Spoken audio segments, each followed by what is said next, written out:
Hello, मेरा नाम रितिका है एंड आज हम हिस्ट्री का क्लास 6 में फर्स्ट चैप्टर पढ़ेंगे what where how and when.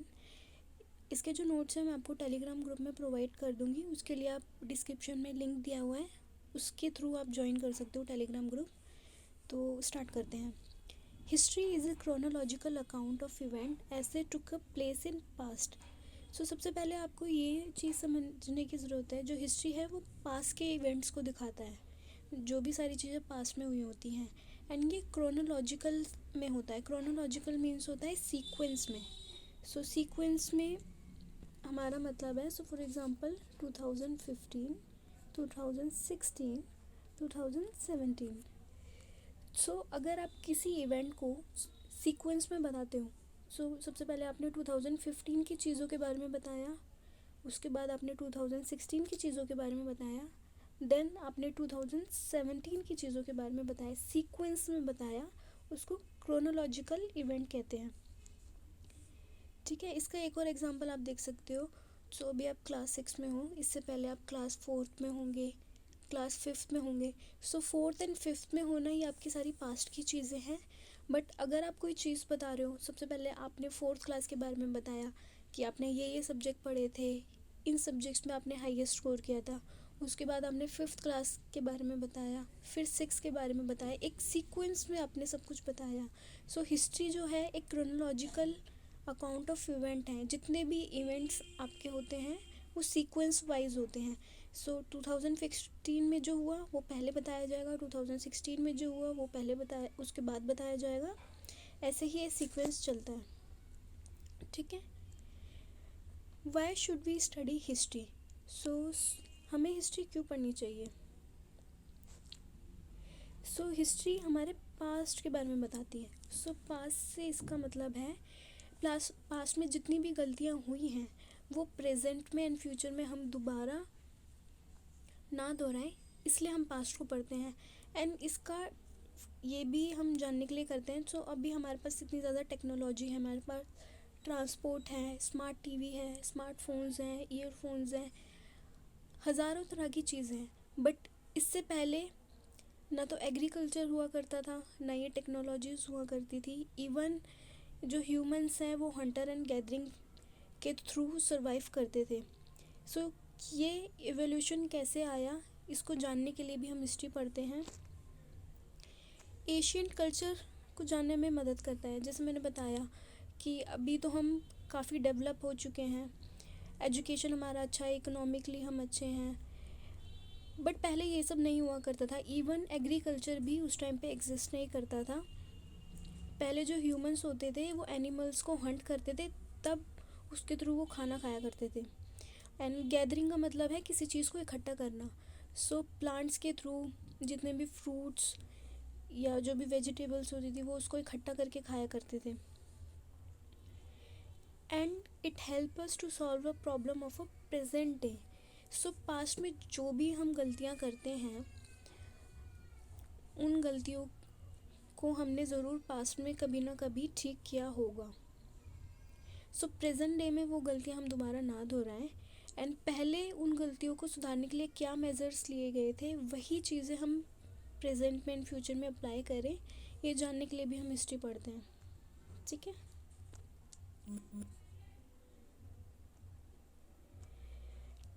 Times frame of history. So history को दो पार्ट में डिवाइड किया गया है। सो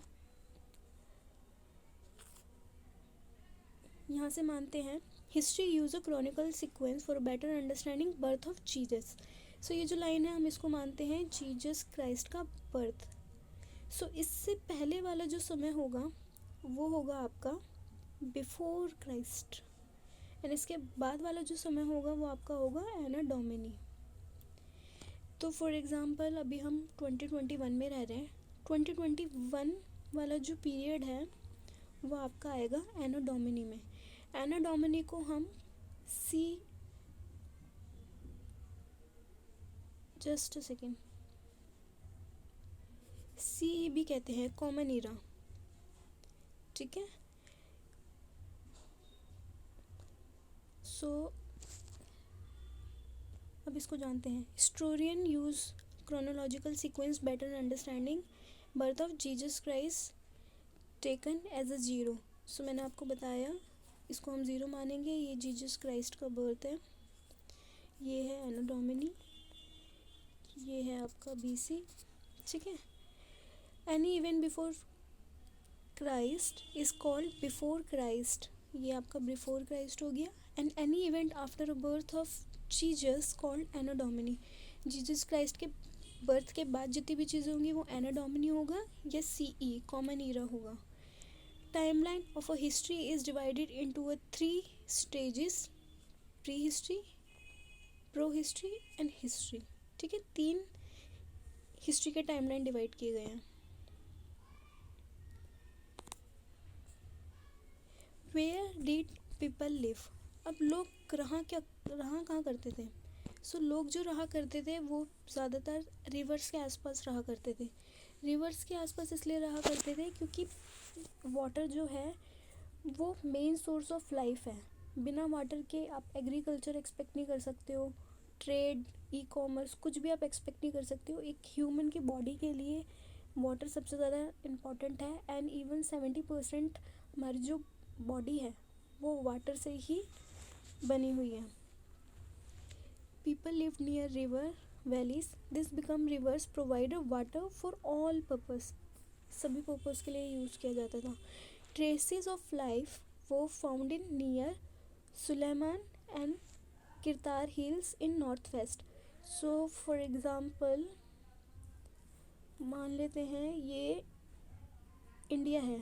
सॉरी ये रफ फिगर है, don't mind. So north west का जो एरिया है मीन्स ये वाला जो एरिया है यहाँ पे सुलेमान एंड किरतार वाली जगह है जहाँ पे लाइफ के ट्रेसेस मिले हैं. एंड इसके अलावा लाइफ के जो ट्रेसेस हैं गंगा के पास भी मिले हैं. जो गंगा का एरिया है वो ये वाला एरिया है. ठीक है. सो इसके आसपास जो एरिया है मगधा, काशी, वज्जी, ये सारे एरियो के पास ये मिले हैं. कम से कम 2005 years ago. The Himalayan mountain has acted as a natural barrier between the Indian and Central Asia since ages. So Himalaya जो है वो यहाँ से हमारा हिमालय जाता है. सो ये बैरियर की तरह काम करता है.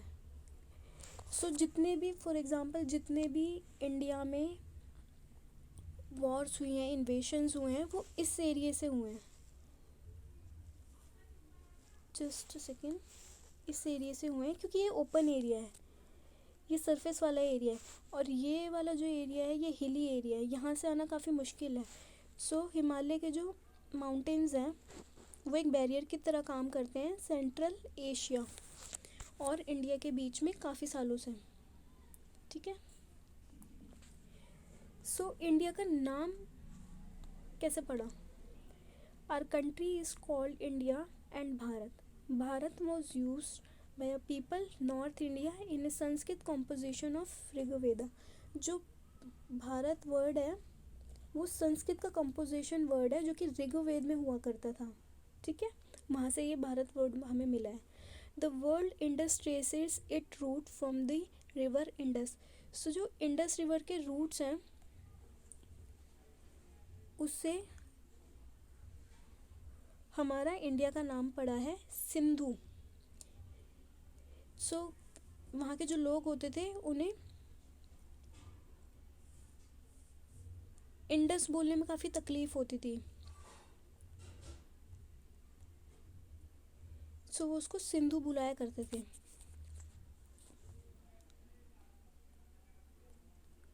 सॉरी मैंने मिस्टेक कर दी है.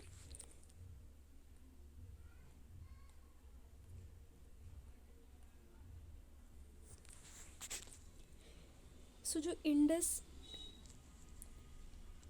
की रिवर है सो वहाँ के जो लोग होते थे वो इंडस को सिंधु वाली जो नदी है वो उसको हिंदू करके कहा बुलाया करते थे, इसलिए उसका नाम इंडिया पड़ा. So how do we know about the past. Past के बारे में हमें कैसे पता चलता है. Archaeologists and historians study several resources to tell us about the past. There are two resources, archaeological and literally.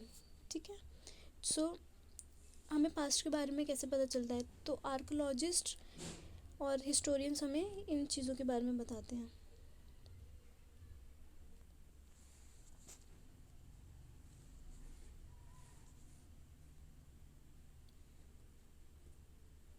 Archaeology, so archaeologist जो होते हैं वो काफ़ी सारे रिसोर्सेज, फिज़िकल रिसोर्सेज यूज़ करते हैं. Monuments, aircraft, inscriptions, coins and hand written और any other written record of past is known as literally source. तो जितनी भी लिखी हुई चीज़ें होती हैं वो लिटरली सोर्स में आती हैं. Literally source include two types of literature, religion and secular literature. तो दो टाइप की आपके रिलीजन सोर्स हुआ करते थे. ठीक है, so why study source of history. There are two groups of people who studied history. मैंने आपको बताया था दो तरह के लोग होते हैं जो हिस्ट्री के बारे में पढ़ते हैं. एक होते हैं आर्कोलॉजिस्ट और एक होते हैं हिस्टोरियंस. सो आर्कोलॉजिस्ट जो होते हैं वो buildings, stones, bricks, painting, sculptures, इन सब की स्टडी करते हैं. एंड हिस्टोरियंस जो होते हैं वो मेनली लिखी हुई चीज़ें जो होती हैं पास्ट की, उनको पढ़ के इंफॉर्मेशन हमें प्रोवाइड करते हैं. जैसे इंस्क्रिप्शन हो गए, सील हो गए, स्क्रिप्ट्स हो गई. ठीक है, सारे इंपॉर्टेंट मैंने आपके टॉपिक्स इसके कवर कर दिए हैं. डिस्क्रिप्शन बॉक्स में आपको टेलीग्राम का लिंक मिल जाएगा, आप ग्रुप ज्वाइन कर लेना. आपको ये PDF मैं वहाँ प्रोवाइड कर दूँगी. नेक्स्ट टॉपिक में आपको किस बारे में वीडियो चाहिए वो आप कमेंट बॉक्स में डाल देना. मैं उसी टॉपिक पे आपकी नेक्स्ट वीडियो बना दूँगी. Thank you for your time.